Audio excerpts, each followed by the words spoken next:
In 2023, the movie Oppenheimer was shot and released in both IMAX 70mm and regular 70mm. 2 years later, we had Sinners shot and released in both of these formats as well. VistaVision also continued its comeback with one battle after another. These are just a few examples that highlight the growing interest in older large film formats. And if the numbers are to be believed, it's not just filmmakers who are interested. I mean, IMAX 70mm screenings for Christopher Nolan's The Odyssey sold out a whole year in advance. All of this got me thinking, what other large film formats could be lost in the past? I decided to do some digging, and my research led me to Technirama, a unique widescreen system from the 1950s. In this video, I'm going to be talking about how this format came to be and the process used to create it. Let's get started. Before we dive into Technirama, it's necessary to give a very simple explanation of Technicolor. This was the first widespread system for creating color movies. From the 1930s to the 1950s, it used a 3-strip process. They used a camera that had a prism to split the light and create 3 versions of the same image on separate rolls.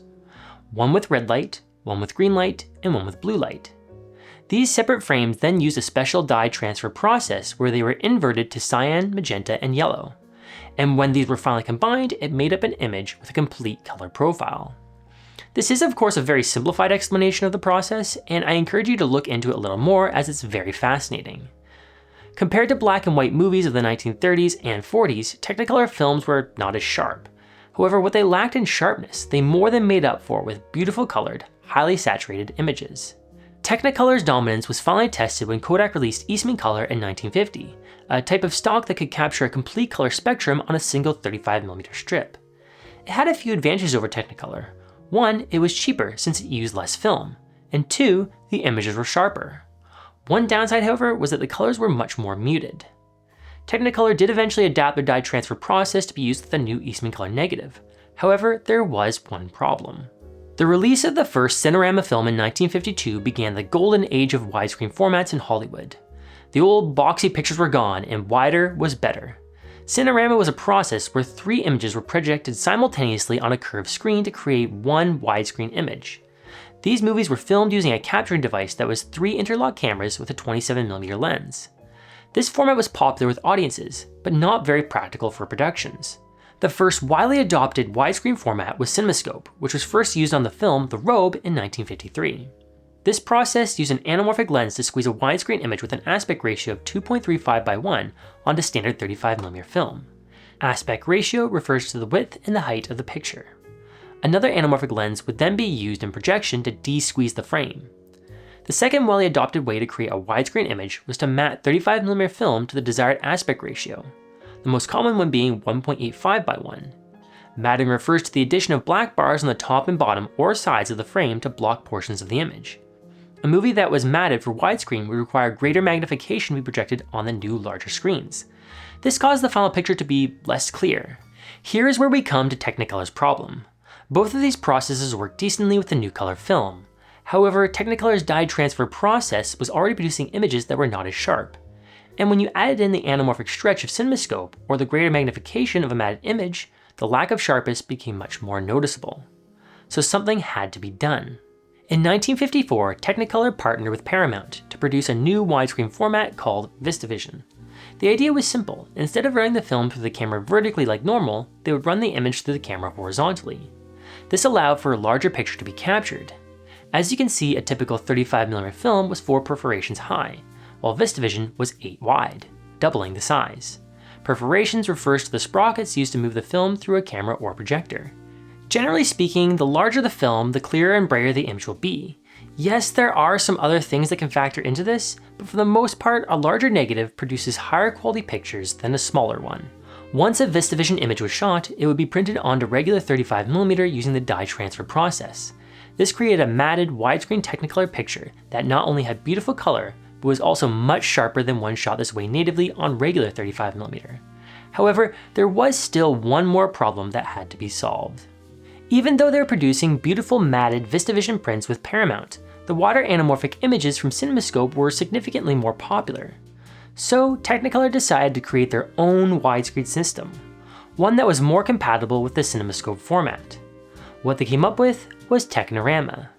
This new process used the same horizontal 35mm film as VistaVision.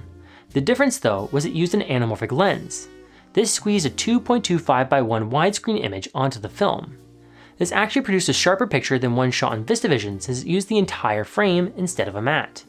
Technirama also used the Technirama anamorphic system. It used 2 curved mirrors to create the effect. These produced better results than the typical cylindrical system used by CinemaScope. The name Technirama itself is said to be a combination of the names Technicolor and Technirama. This format produced a high-quality widescreen picture with beautiful colors, and this image was very versatile. It could be squeezed even further and printed on regular 35mm and then projected with the same system as CinemaScope. This did require a slight crop of the height to match the 2.25:1 aspect ratio to 2.35:1. The picture could also be printed unsqueezed and cropped on the sides onto regular 35mm for a 1.85:1 image. There were also a few limited releases in its native horizontal format, but the system never really caught on. The first movie to ever be filmed in Technirama was the Monte Carlo story in 1956. The process continued to be used on productions throughout the rest of the 1950s. However, at the end of the decade, an older widescreen format began making a comeback. 70mm film was nothing new. In fact, it was almost as old as cinema itself. But for the past several decades, 35mm had dominated as the most widely used format. But in 1955, with the release of Oklahoma, 70mm was back, and it was more popular than ever, being used on productions like Ben-Hur, Lawrence of Arabia, and The Sound of Music. Technirama sought to capitalize on its resurgence, so they came up with Super Technirama 70. The process used the same technique as regular Technirama. The difference was that the image would be printed unsqueezed onto 70mm film for release. This did require a very slight crop on the sides to match the 2.25:1 aspect ratio to the 2.2:1 of 70mm. Typically, 70mm movies were shot on 65mm, then printed on 70mm with the extra space used for sound. The benefit to Super Technirama 70 was that it lowered the production cost by using less film. This was because it was shot on horizontal 35mm with an anamorphic squeeze, so the image took up less physical space on the film compared to 65mm.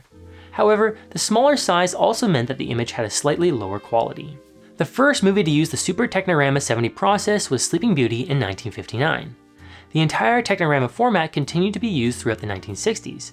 Notable films include The Big Country, Spartacus, and The Music Man. However, with the development of better quality 35mm film, the benefits of shooting horizontal pictures became less significant. Studios no longer wanted to pay the extra cost when they could get a good enough image on regular 35mm. Technicolor's dye transfer process also began to fall out of favor, since the cost was high and the process slow. Disney did revive Technirama briefly in 1985 for their feature The Black Cauldron, but it never did catch on a second time. And with that, this unique widescreen format became lost in the history of film. If you found this video interesting, consider checking out this one here, where I talk about the things I've learned from old movies. Thanks for watching.